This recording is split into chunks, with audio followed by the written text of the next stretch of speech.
ఆస్ట్రేలియాపై చూపించిన జోరును సఫారీ గడ్డపై కూడా ప్రదర్శించాలని భావించిన యంగ్ టీమిండియాకు షాక్ తగిలింది. 3 టీ20ల సిరీస్లో భాగంగా తొలి టీ20 వర్షం కారణంగా రద్దయిన సంగతి తెలిసిందే. ఇక రెండో మ్యాచ్లో గెలిచి సిరీస్లో బోని కొట్టాలనుకున్న భారత జట్టుకు అనూహ్యమైన ఓటమి ఎదురైంది.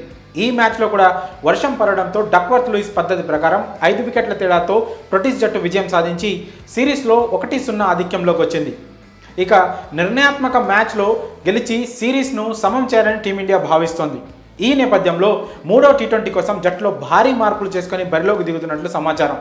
విఫలమవుతున్న ఆటగాళ్లను తప్పించి వారి స్థానంలో ఇతర ఆటగాళ్లను జట్టులోకి తీసుకొని ఉన్నట్లు తెలుస్తోంది. అద్భుత ఫామ్లో ఉన్న టీ20 నెంబర్ 1 బౌలర్ రవి బిష్ణోయ్ను ఆడించకపోవడం ఆశ్చర్యాన్ని కలిగించింది. అలాగే శ్రేయస్ అయ్యర్, రుతురాజ్, ఇషాన్లను పక్కన పెట్టడాన్ని మాజీ ప్లేయర్లు తప్పుపట్టారు. ఇదిలా ఉండగా గత మ్యాచ్లో గిల్, జైస్వాల్ ఇద్దరూ కూడా డక్అవుట్ కావడం జట్టును ఆందోళన పరుస్తోంది. తిలక్ వర్మ పర్వాలేదనిపించినా ఇషాన్ను పక్కన పెట్టి మరీ జట్టులోకి తీసుకున్న హిట్టర్ జితేష్ శర్మ విఫలమయ్యాడు.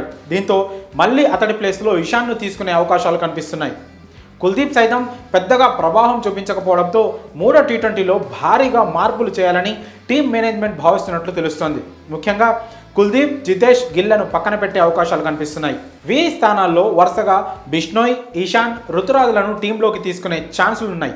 అయితే గిల్, గైక్వాడ్లను ఆడించాలంటే మాత్రం జైస్వాల్ బెంచ్కే పరిమితం అవుతాడు. ఇక తిలక్ వర్మను పక్కన పెట్టి సీనియర్ బ్యాటర్ శ్రేయస్ అయ్యర్ను తుజట్లోకి తీసుకునే అవకాశాలను కొట్టిపారేయలేం. టీ20 ప్రపంచ కప్ నేపథ్యంలో కాంబినేషన్పై ఫోకస్ పెట్టిన టీం మేనేజ్మెంట్ గెలుపోటముల కంటే ప్లేయర్ల సత్తాను పరీక్షించడానికే ఎక్కువ మొగ్గు చూపుతున్నట్లు తెలుస్తోంది. ఇక పేసర్లలో ఎలాంటి మార్పులు లేనట్లే. మొహమ్మద్ సిరాజ్, హర్షదీప్ సింగ్, ముఖేష్ కుమార్లు పేస్ బౌలింగ్లను పంచుకోనున్నారు. టీమిండియా తుజట్టులో రుతురాజ్, గైక్వాడ్, గిల్ ఈ ఇద్దరిలో ఒకరు, అలాగే యశస్వి జైస్వాల్, ఇషాన్ కిషన్, తిలక్ వర్మ, రింకు సింగ్, సూర్యకుమార్ యాదవ్, రవీంద్ర జడేజా, రవి బిష్ణోయ్, మొహమ్మద్ సిరాజ్, హర్షదీప్ సింగ్, ముఖేష్ కుమార్లు తుది జట్టులో ఉంటారని తెలుస్తోంది. మరి మూడో టీ20 కోసం జట్టులో జరగనున్న మార్పులపై మీ అభిప్రాయాలను కామెంట్స్ రూపంలో తెలియజేయండి.